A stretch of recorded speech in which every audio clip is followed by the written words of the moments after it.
mengkutuku. Bilai nai Kristo ni kok sengsara, bebak biar jenzalo kelai ho. Dong singat subrai ni lamao,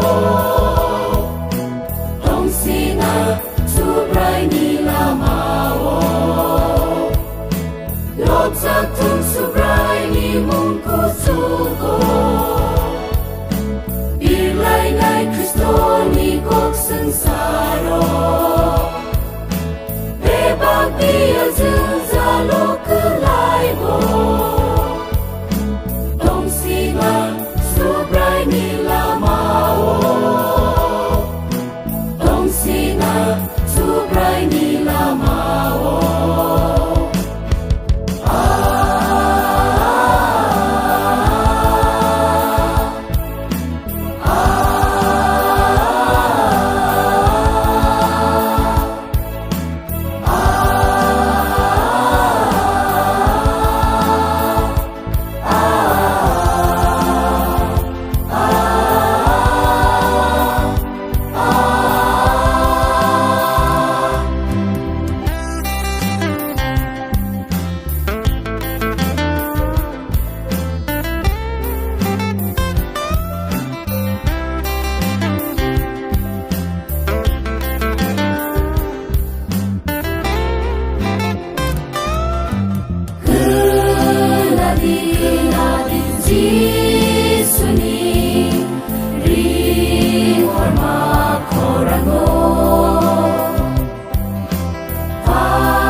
Bilai nai Kristo ni kok sengsara,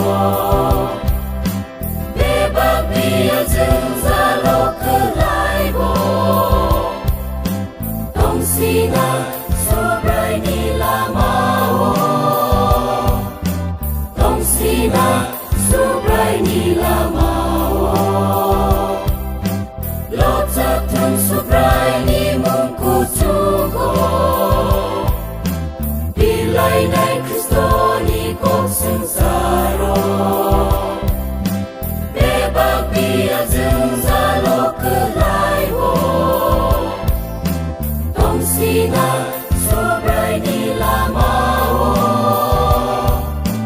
dong singat subrai ni lamao, dong singat subrai ni lamao, dong singat subrai ni lamao.